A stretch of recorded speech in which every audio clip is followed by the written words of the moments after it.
Hello everyone! Welcome back to my channel, Tax Tutorials for MSME. Pagkatapos mag-file ng quarterly percentage tax for the first quarter 2026, pwede nang magbayad online. Marami tayong online payment channels. Pero ngayon, ang ituturo ko ay itong myeg.ph. Gumawa muna ng account sa myeg.ph.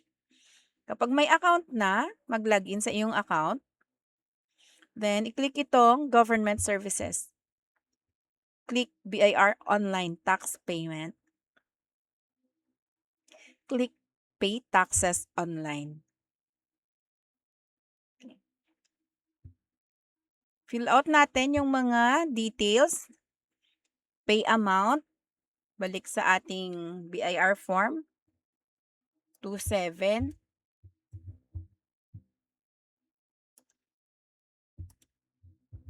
TIN. Hindi ko napapakita yung TIN sa 2551Q. Okay, enter your TIN.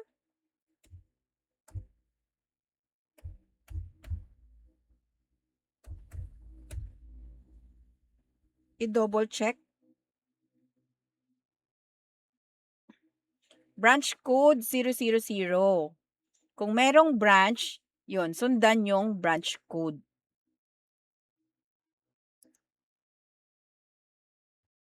RDO code, iba ang branch code at saka RDO code. Yung RDO ay Revenue District Office. For example, itong 43, Pasig City. Form Series 2500, Form Type 2551Q, Tax Type Percentage Tax. Ang return period ay ang last day ng first quarter, March 31, 2026. Maraming nagkakamali dito sa return period. Ang iba akala nila April 25 ang return period kasi yun yung deadline. Kaya yung iba naman, date of payment. For example, ngayon, April 7, lalagay nila April 7. Mali po yan. Ang return period ng first quarter ay March 31, 2026. Then click next. Enter your email address.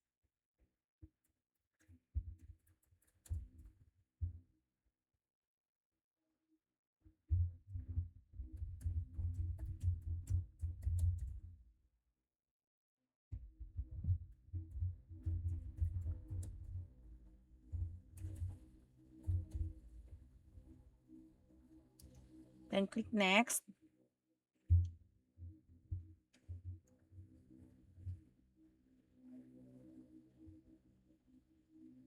Bago mag-pay, i-review ang mga details like TIN.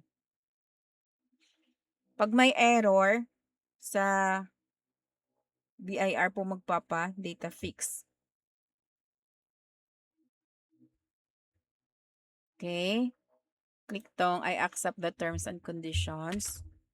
Click confirm pay.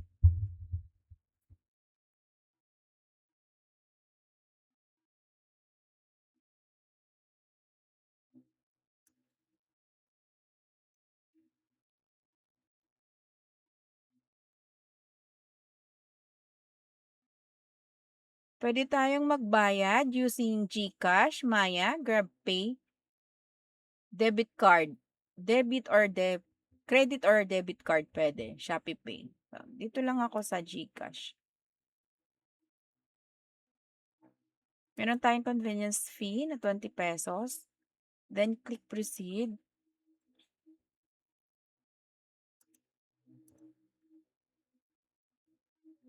Dalawa pala dapat ang i-check na box. I understand that MYEG does not process or facilitate refunds under any circumstances, and that all refund requests must be coordinated directly with the respective government merchant. I understand that all convenience fees are strictly non-refundable. Then click proceed. Are you sure you want to proceed? Okay.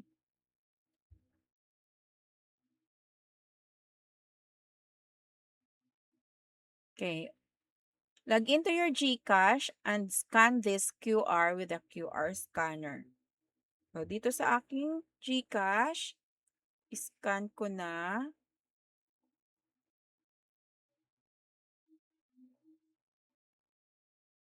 Then, confirm payment. Pay 2,720.